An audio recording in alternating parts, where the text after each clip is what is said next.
നിലമ്പൂരിലേത് തോൽവി തന്നെ എന്ന് CPI സംസ്ഥാന സെക്രട്ടറി ബിനോയ് വിശ്വം. തോറ്റാൽ പാഠങ്ങൾ പഠിക്കും. മയക്കുമായി വരുന്ന മാധ്യമപ്രവർത്തകർക്ക് മുന്നിൽ നമ്മൾ വാചാലരാകരുതെന്നും ബിനോയ് വിശ്വം CPI ആലപ്പുഴ ജില്ലാ സമ്മേളനത്തിൽ പറഞ്ഞു.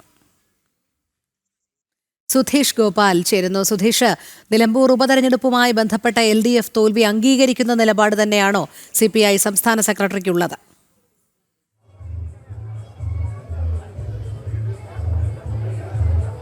രോഹിണി, തീർച്ചയായും നിലമ്പൂരിലേത് പരാജയം തന്നെയാണ്. അത് കണക്കുകൾ നിരത്തി അതിനെ പരാജയമല്ല എന്ന് വരുത്താനുള്ള ശ്രമം ഉണ്ടാകില്ല എന്നത് തന്നെയാണ് CPIയുടെ സംസ്ഥാന സെക്രട്ടറി ബിനോയ് വിശ്വം വ്യക്തമാക്കുന്നത്. അതോടൊപ്പം തന്നെ ഇതിൽ നിന്നും പാഠങ്ങൾ ഉൾക്കൊള്ളണം. അത് അടിസ്ഥാനപരമായ ഒരു UDF മണ്ഡലമാണ്, എന്നാൽ പോലും തോൽക്കരുതായിരുന്നു എന്ന വിലയിരുത്തൽ തന്നെയാണ്. അവിടെ ഏറ്റവും മികച്ച സ്ഥാനാർത്ഥിയെ തന്നെയാണ് നിർത്തിയത്, എന്നാൽ പരാജയം ഏറ്റുവാങ്ങി. എന്തുകൊണ്ട് പരാജയപ്പെട്ടു എന്നത് സംബന്ധിച്ച് കൃത്യമായും പഠിക്കണം, പഠിച്ച് തിരുത്തേണ്ടതുണ്ടെങ്കിൽ തിരുത്തണം എന്നൊരു വിലയിരുത്തൽ തന്നെയാണ് ബിനോയ് വിശ്വം മുന്നോട്ട് വെക്കുന്നത്. അതോടൊപ്പം തന്നെ ബിനോയ് വിശ്വം ആരോപിക്കുന്നു, കോൺഗ്രസിൽ ജയിച്ചാലും തോറ്റാലും അടിയാണ്. ഇപ്പോൾ ജയിച്ചപ്പോൾ ആര് കാരണമാണ് ജയിച്ചത് എന്നതിനെ ചൊല്ലി ക്യാപ്റ്റനും മേജറും തമ്മിലുള്ള തർക്കമാണ് നടക്കുന്നത് എന്നതാണ് ചൂണ്ടിക്കാണിക്കുന്നത്. എന്നാൽ ഭൂരിപക്ഷ വർഗീയതയും ന്യൂനപക്ഷ വർഗീയതയും കൂട്ടുപിടിച്ചാണ് UDF നിലമ്പൂരിൽ ജയിച്ചതെന്നും ബിനോയ് വിശ്വം ആരോപിക്കുന്നുണ്ട്. ഇതേ സാഹചര്യത്തിൽ തന്നെ ഇന്ന് ഇവിടെ ജില്ലാ സെക്രട്ടറി അവതരിപ്പിക്കുന്ന രാഷ്ട്രീയ റിപ്പോർട്ടിൽ സർക്കാരിനെതിരെ രൂക്ഷ വിമർശനമുണ്ട്. അതായത് വ്യവസായ വകുപ്പിനും കയർ വകുപ്പിനുമെതിരെയാണ് വിമർശനമുള്ളത്.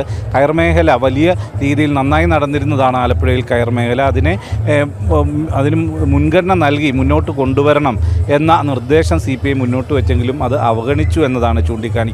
അതോടൊപ്പം തന്നെ വ്യവസായ വകുപ്പിനെതിരെ ആലപ്പുഴ എന്ന് പറയുന്നത് TV തോമസിൻ്റെ നേതൃത്വത്തിൽ വ്യവസായ വകുപ്പിന് വലിയ ശക്തി ഉണ്ടാക്കിയ വ്യവസായ മേഖലയെ വളരെ നല്ല രീതിയിൽ കൊണ്ടുപോയിരുന്ന ഒരു മേഖലയാണ്. എന്നാൽ അവിടെ ഇന്ന് നിരവധി വ്യവസായ സ്ഥാപനങ്ങൾ അടഞ്ഞു കിടക്കുന്നു. അതിൽ മാറ്റമുണ്ടാവണം, അതിന് പ്രത്യേക ശ്രദ്ധ നൽകണമെന്ന് ആവശ്യപ്പെട്ടിട്ടും ഒരു നടപടിയും ഉണ്ടായില്ല. ആലപ്പുഴയുടെ തീരത്തു നിന്നും കരിമണൽ ഖനനം വലിയ രീതിയിൽ നടക്കുന്നു. ശാസ്ത്രീയമായ പഠനങ്ങളടക്കം അത് തീരശോഷണത്തിന് കാരണമാകും എന്നത് നിലനിൽക്കെ തന്നെ അതിനെ അവഗണിച്ചുകൊണ്ടാണ് കരിമണൽ ഖനനം നടക്കുന്നത്.